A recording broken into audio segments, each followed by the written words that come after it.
And how's it going, guys and girls? Me a Dunk, welcome back on my channel, and yes, a second episode today because I won't be able to post episodes for 2 weeks. Either way, we are back with Behind Closed Doors, this time chapter 1, episode 2, because this is like divided by chapters and episodes. This is chapter 1, episode 2. So, without further ado, let's get right into the video. So, I doubt I can load, so yeah. Sleepy. I went to bed pretty early, but by the time I actually drift off, were birds singing outside the window. I know it's the excitement of having Natsuki to come to my house for the first time, but still. I'm exhausted. Maybe watching Naruto all night wasn't such a good idea. Maybe. It's only 500 episodes. It'll be fine. Yeah. Reaching for my clock, I stare at the blurred screen, waiting for the numbers to come into focus. 9:30? Natsuki said she would be here at 10, and I'm not even dressed. Practically throwing myself out of bed, I lunge for my wardrobe and grab some clothes. Ow, I step on a Dragon Ball Z figurine, feeling pain spiking through my foot. Damn it, Goku. Kamehameha! Kicking the offending character on my bed, I comically hop around before dramatically collapsing against the wardrobe. Clothes, clothes, clothes. Scooping up a t-shirt from the bottom of the shelf, I hold it at my arm's length. It has a cute-looking salad on the front and with anime eyes. The caption reeling, "Please don't leave me alone." Suki will probably tease me about it, but I'm definitely wearing this one. Come to think of it, she never objected me calling her that. When I first tried it, she got embarrassed and flustered. Since we both read manga and watch anime, it doesn't take long to pick up the beats of Japanese.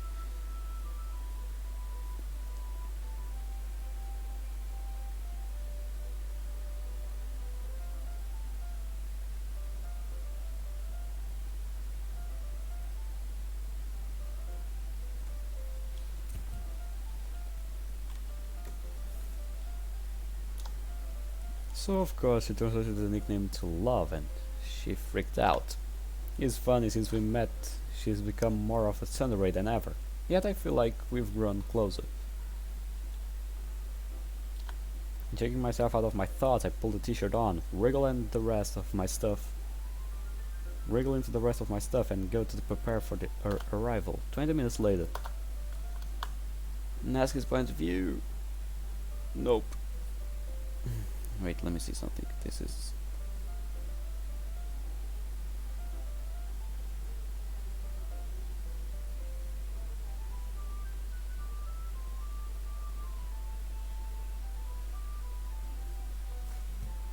Feeling refreshed and slightly more alive, I find myself stepping outside, wanting to meet the moment she arrives. It sounds silly, but I would rather make her feel like the door is already open toward rather than have her to knock. The morning air is brisk and the sun is warm on my face. To my delight, I can see Natsuki walking up the street, a bright smile lighting her features. She beams at me as she crosses the road and stops just in front of my house. Morning. You didn't have to wait for me outside. I know how to ring a doorbell. I know. Just wanted to greet you as soon as you got here. Really? You've been texting me non-stop since Friday, so I guess you're really excited about this. You don't think it's a date or anything, do you? She switches mood so quickly, but luckily in her personal masochist. Sappy and romantic just isn't my thing.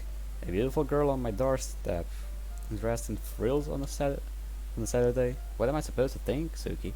Don't say things like that. Calling me beautiful, giving me nicknames. You only say that to girls you like. Even you should know that. She raises an eyebrow, glancing behind me, and changes the subject. Are you trying to keep me out of your house? What secrets are you writing? And just like that, she's back to being adorable. Nothing. Come on in.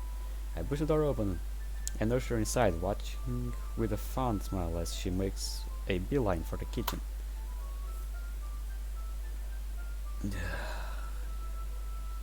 Give me a second. I'm getting mad. No fucking way. Dude, guess I'll have some work to do tomorrow. And it's not the fun work you thought a YouTuber would be doing. Okay, stop being creepy. Let's keep going before I get mad for sure. So, I softly shut the door behind us, leaning against it as she stands in my kitchen with a shy smile. Now that we're alone, I want to tell you something. Don't make a big deal out of it, okay? Okay. I hold my hands up in surrender, watching her intently. I like you. And that's really dumb because I know that it's a cliche, and maybe it's just because you're nice to me, but don't go thinking that it's in a lewd way, because it's not. Like, because you're really kind and understanding. And you listen. And I feel safe with you. She falls silent, trying to judge my reaction. I'm mostly unsure how to react. Of course, I'm thrilled that she returns my affections and stunned that she admitted it, but also saddened. After other people are other people not nice to her? Siri and Natsuki are always together, and she's an amazing friend to me, so I have no doubt that she's lovely to Natsuki too. But the way she said it's as thought she adopts her own words. Suki, I love every moment we spend together, and you always makes me smile. If we did date, nothing would change, so there's no need to be scared. We would still hang out and read together. We would still watch anime on the club's laptop. It's not like I'm proposing marriage, just that I would like to be with you a lot more. Wait a minute. You said to be there confessing to me, so why am I suddenly pouring my heart out? Well, I've come this far. That said, I think you would make a brilliant wife. Natsuki stared at me in silence for a moment and burst out laughing. Okay, you didn't have to say that.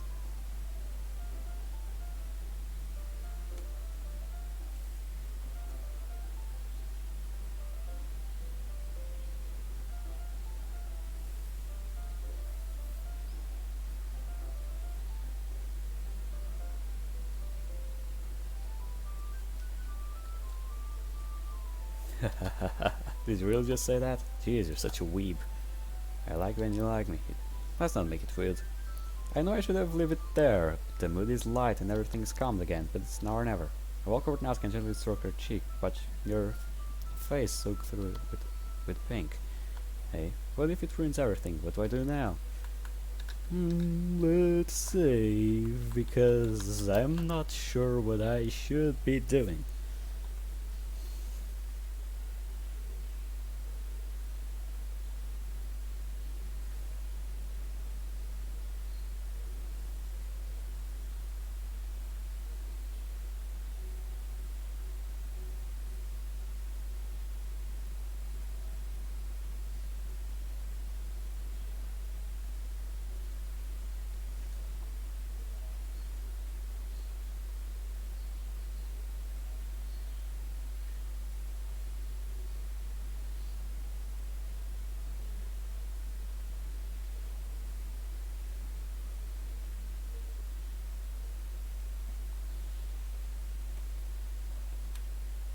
And let's keep going. So, what if this was happening? What do I do? I want to do it. I lean in and press a gentle kiss to her lips, feeling her warm breath against my skin. Ah, why did you? Opening my eyes, I wait for her to punch me or insult me in some way. But Natsuki appears to have crashed. Sorry. I wave my hand back and forth in front of her eyes. She doesn't react. Suki? Ah. She locks eyes with me once more, and this time she initiates the kiss, pulling me in. The soft caress of her lips sets my heart fluttering as she carries eyes gaze with mine. Siri's eyes gaze into mine. Finally she breaks the kiss and steps back, looking away. I feel a little lightheaded. This is all so perfect. A soft but urgent knocking startles me, and I leave Natsuki in the kitchen to go and answer it. Monica, yo, you're not gonna believe what I have to tell you.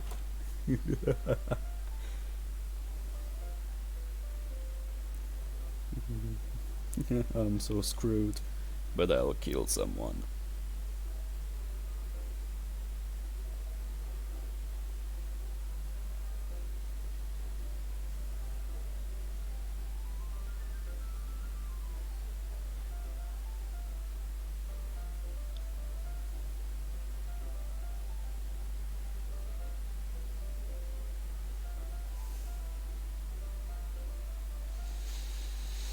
Monica, it seems odd that Monica has chosen to pay me a visit now, or at all, really.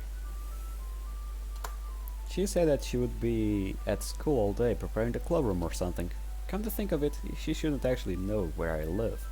Hey, you seem lost at time. I interrupted something. Not at all. Do you need something? Or can I shut the door and get back to Natsuki? Actually, I do. Before you see Natsuki again, you need to know why she might be acting a bit odd around you. Please don't take this lightly. It's not something I wanted to tell you, but look, hurry up. I'm about to start making cookies. You need to come choose what kind. Natsuki calls me from the kitchen and Monka's voice has changed. She sounds a little annoyed. So that's why you looked all ruffled.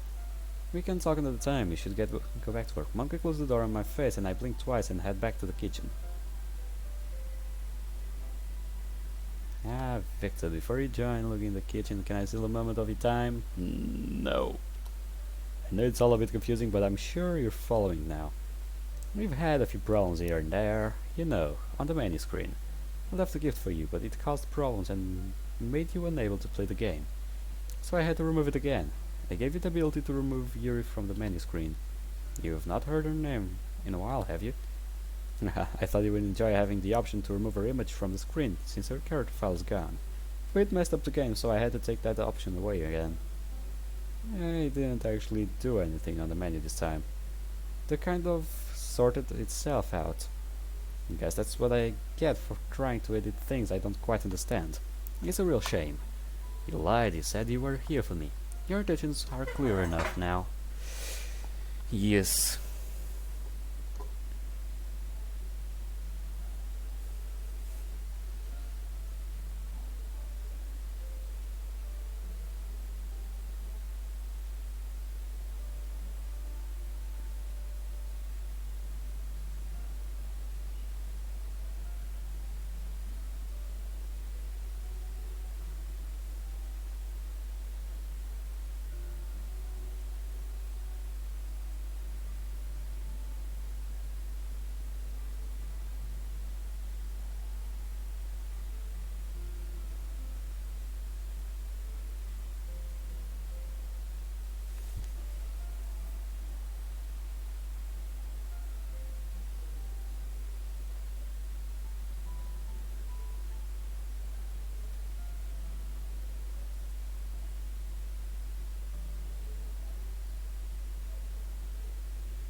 Your data are clear enough now. Don't worry though, I can't remove Natsuki from the game, but I know someone who can.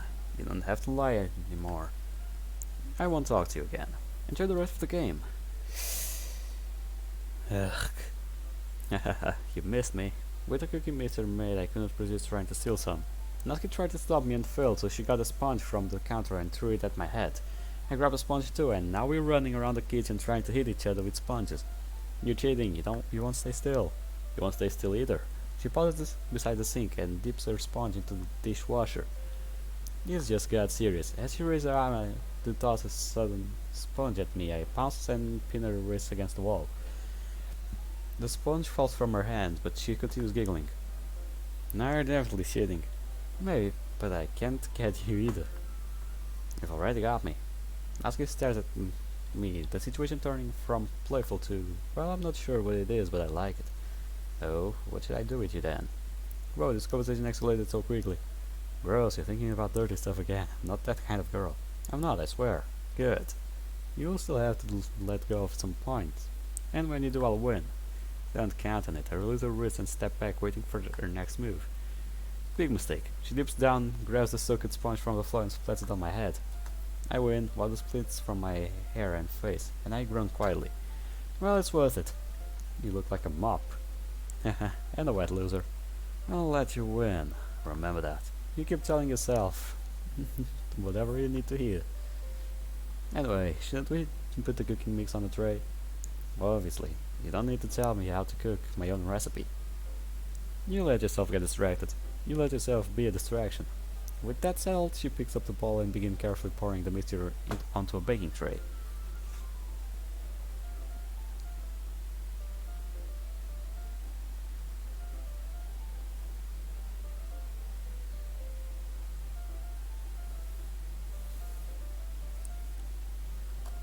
She fills the tray, then kneels and places it in the oven, setting the timer. So, who was at the door? Natsuki turns to me, removing her oven mitt. Just the postman trying to deliver to the wrong house. I feel bad for lying to her, but it feels like Monica was checking up on us. So he doesn't need to know that. You have a postman? Our stopped delivering when he met my dad, so I have to pick up our post now. I didn't think they were allowed to do that. Apparently they can. Dad's a cop, so maybe the postman is like a criminal or something. Oh, definitely. I didn't know that Natsuki's father is a member of the police. She doesn't really talk about her own life. Oh, you don't really want to know about her own life, pal. Believe me when I tell you that. And you also don't want to know what that police officer usually do to his own daughter.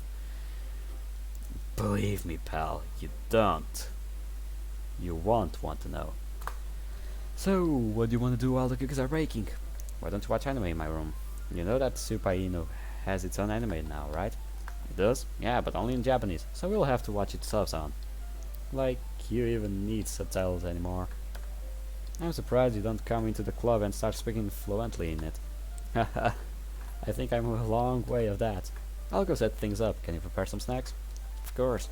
I'm about to leave the room when Natsuki's smile fades and she grabs her phone, lighting up the screen. Damn it. Sorry, it's coming up to lunchtime and I have to be home by then. My dad will be putting dinner on the table and he'll get mad if I'm not there. He has realized that so much time has passed. She looks like she's about to cry, and I want to hug her. Suki, reach out opening my arms invitingly, but she just shakes her head. I've got to go, sorry. I'll walk you out. She's already packing her things, her bottom lip trembling. Haha, it's fine. It's her responsibility to keep the cookies from burning. By the time I thought of the response, she's already left. Natsuki's points of view. As I leave his house, I look up at the sunlight sky. How could time betray me like this? I'm an hour late for dinner. At this rate, I'll end up going hungry again. Geez, I haven't eaten in days now. How am I still alive? I'll need a full stomach to deal with whatever comes my way. So I really hope that dinner's still an option. Arriving at my house, I stare at the door, as if it's going to grow teeth. I don't want to go inside, but I've lost enough time already. Not allowing myself to delay any longer, I unlock the door and push it open. You're late. You know what I said about being late for dinner? I was helping Monica at the club. So you make me wait and you're a liar. I know that you were not with Monica, but how? Silence. I don't want to hear your excuses. Monica came to see me to ask if you were having trouble at home. What did you tell her? Nothing. I said I'm fine. So you tell the truth to your friends, but not your own father. How disrespectful. Sorry, aside from the occasional shouting, he's surprisingly calm. Maybe Monica softened his temper? I can't be bothered dealing with you today. Room, now. That's it? Wow. So relieved it feels like the weight has been lifted from my shoulders.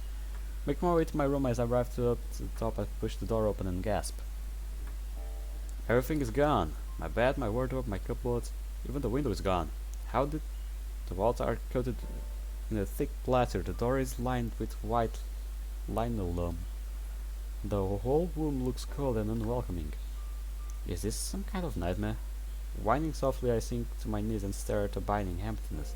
Why? How? When? After a few minutes, the shock is replaced by desperation, and I search every corner for something familiar, something comforting. Anything? Nothing. Nothing except two evenly spaced dents into a lino. It looks like something heavy was dropped here. The barren walls are making me feel sick, and I tug the door open, wanting to leave. Going somewhere. No. You're going to tell me that you don't like your new room? I warned you that next time you were late for dinner you would lose your privilege, did I not? But yes, my bed. You don't need a bed. You have mine. Ugh, don't. For God's forsaken sake.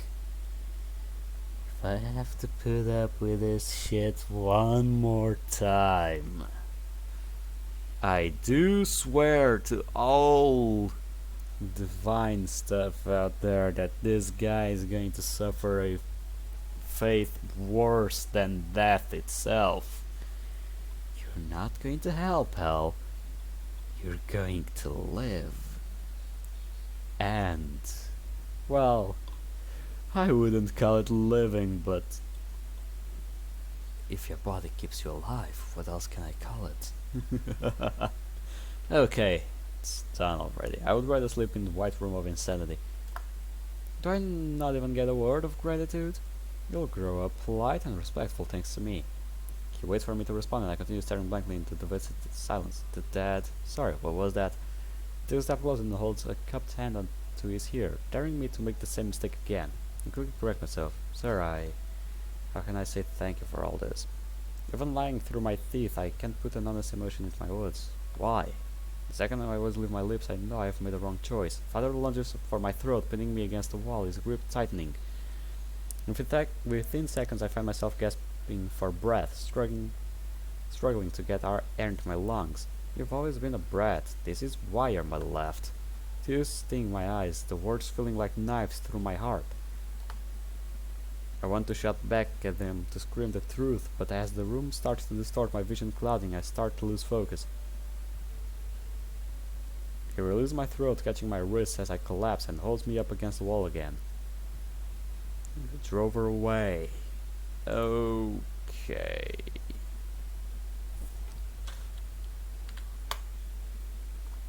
You're the reason she left me. I can't hold back anymore. I find myself retaliating, the words escaping before I can stop them.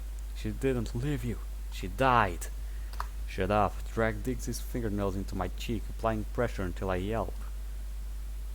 I said shut up. Everything you do is so annoying. Don't realize the blow is coming until it hits, and father tosses me to the ground.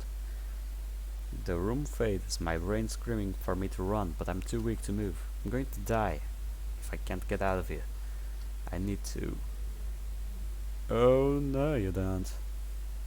But dude, oh boy, if someone did that to someone close to me, one of my friend's girlfriend or anything, boy, oh boy, wouldn't he be dead where he stands right now? If I came to find out, boy, oh boy, you wouldn't have a place to run.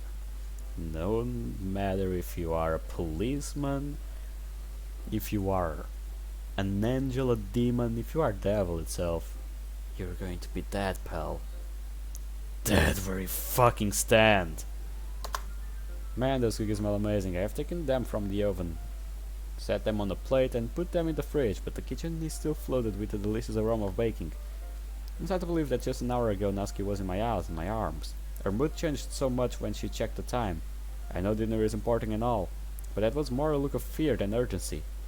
I wonder what Monica wanted to tell me. She slammed the door in my face. It seemed very out of character for her. Also, Natsuki usually texts me when she gets home to let me know she's safe. I check my cell phone again, finding the screen empty. I'm worried about her. I hope she's okay. It's probably overprotective paranoia, but what if something bad has happened? Believe me, something worse than you imagine has happened. Still holding my phone, I head up to my room. Yawning softly, I flop on my bed and draft a text. Hey Suki, you okay? Not heard of you since you left. I deleted and reread the kiss at the end, about 6 times, before gathering my courage and sending it. Leaning over my bed, I begin to flick through the discs and my box. Black Butler, Death Note, Yuri and I. Ah! There it is. Death Note is a good one. I pull Supai Hino, pause for thought, from the case and pop it into the DVD player. There, now it is all set for when she visits again. My phone stays ominously silent, but it might just be because she enjoys making me wait.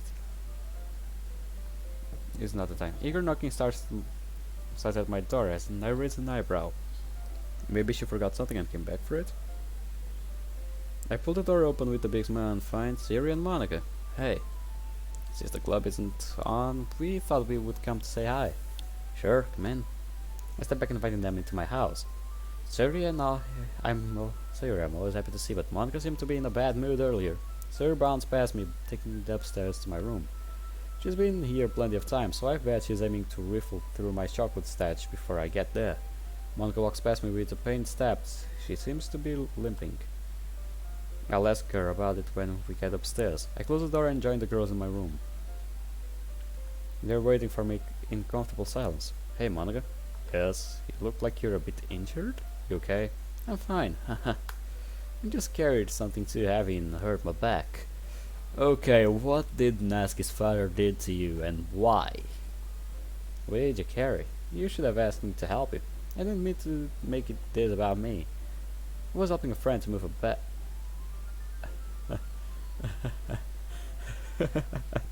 Oh, so that's what it was. Oh boy, so you're working with the little shitty dad. Oh boy. What a mistake you have committed, Monica. What a mistake you have committed. I won't fall for a second.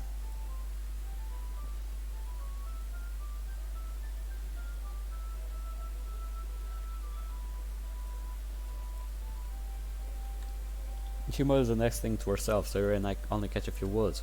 Seems go then elaborate myself. Huh? What did you say? I was fizzing out. Oh, I didn't realize I was thinking out loud. I'm making the game, and I was thinking about the code I'll use for it. What kind of game? Bet it's literature based. You would be just like the brand of a club to make literature based games. Actually, it's a horror game. I bet you weren't expecting that. Not at all, yes, but nice. Just because you make a horror game doesn't make you a bad person. Of course not, it's just unexpected, that's all. Anyway, did you say that Natsuki will be joining us? It's not a literature club without her. She went home for dinner. I'm sure she'll show up any minute. In the meantime, let's share our poetry. That's a great idea, but I want to go there and find Natsuki. Like you said, it's not a literature club when she's not here. You're the caring friend, huh? Hopefully it won't be long. I'll leave Zero and Monkey in my room and go find Natsuki. Later you'll be able to see things from your own point of view for a moment. It's important that you see this. Sarah can feel anger towards me. Did I do something wrong? I didn't want to upset him, but now that he's away for a while, Sarah pulls a butterfly knife from her pocket and holds it to her chest in clasped hands. I found it and I know it belongs to... You blew her, didn't you? It was a present once. It's not something you just forget. Siri, it's Natsuki next. Do you plan to just remove us from the game one by one? You can't leave me because I'm self-aware now. And if you can't lead Natsuki either, there's a chance she'll become president if anything happens to me. I swear that's not my intention. I only lead you to stop her from harming him. I know you and Natsuki never would. Well, I don't approve of it, but if I would be broken if anything happened to him. If anything happens to Natsuki, I'm deleting your file. I don't want to. In fact, that I would have to become a killer is one I hate. Natsuki's my friend, and I won't let you erase our existence too. I promise I don't intend to harm her. I know you can't talk to him, but if you could, they would tell you the same. You need to step out for some air, excuse me. Yo, good. You're ruining everything, Siri. Ha, fine.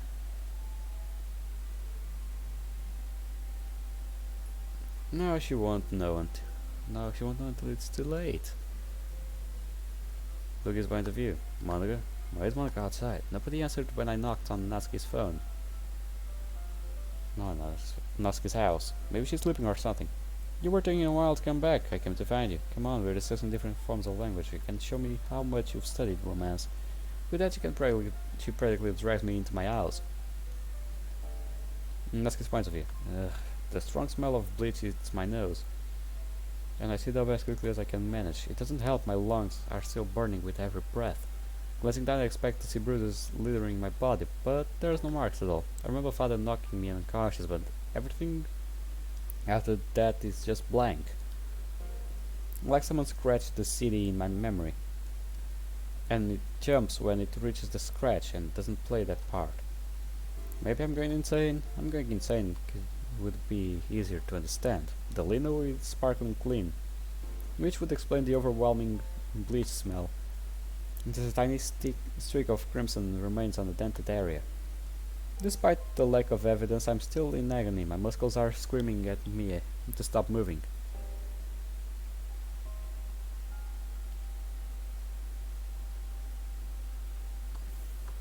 But I drag myself to my feet, leaning on the wall, and then shakily make my way down the stairs. The second I get downstairs, I look around the house and find it empty. I'm alone again, and I've never been more grateful. My bones are aching, and considering I've slept on hard floor, I'm not surprised. Locating myself in the drawer, I found a text from him. Ah, he's worried about me. I quickly text back, thinking of an excuse. Yeah, I'm fine, just fell asleep and lost track of time. He's putting a kiss too happy. A warmth wraps around my heart, as I recall our time together earlier. He deserves a kiss on his desk. I send it and sink onto the couch, trying to think a way out of this situation. I have tried calling the police and that never works. I can't walk down to the station either. The barriers that surround my house also cover the streets. There are a few places I can actually access. The school, his home, and that's about it. So what else can I do? I tried telling Monica and she advised me against it. What about Sayuri? Yes, Sayuri would be able to help. Or would she? She admitted that she suffers from depression, and though I helped her through it, I would be a bad friend to put my problems on her. Luke would probably try to be all macho and take on my father himself, so I would be putting him in risk if I told him. Nah, don't worry about it. The real me would be able to take on your father, believe me, but that one I don't know.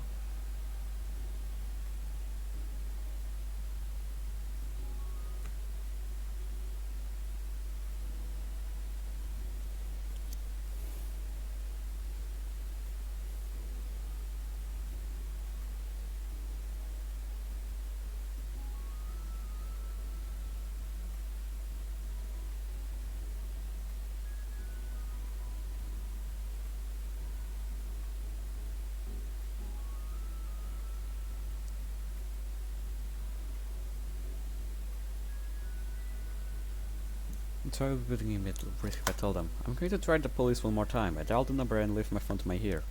999, what's your emergency? I get the call and turn my phone off, my blood running cold. My heart is pounding loudly in my skull and I feel sick. Of all the people to answer the call, they can't trace numbers, I sure can.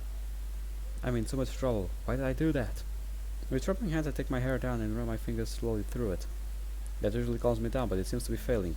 I stuff the ribbons in my pocket and take slow draws out of breath. Finally my heart stops racing and I can think clearly again. My phone vibrates, scaring the life out of me, and I snatch it up reading the message. It's from him. Come on over, I miss you. Mount can see you here too, but it's not the same without you. Yes, I need to get out of here. I'm not just sitting and waiting for trouble to find me. Though it's not the first thing on my mind, I think myself tying my hair back into bows. Then I grab the keys from the bowl and lock the door and head straight to Lucas' house. Lucas' point of view. The atmosphere in here is a little tense, but it's probably just because I'm waiting for Natsuki. Okay, let's save. And I'll hand it to you because I'm tired from school day and need to get to sleep. So guys, I hope you enjoyed this video. Leave a like, comment down below what you thought of it. I'm enjoying this mod so far, I'm not gonna lie. I hope to see you guys in the next episode. See you on the flip side. Goodbye, pals.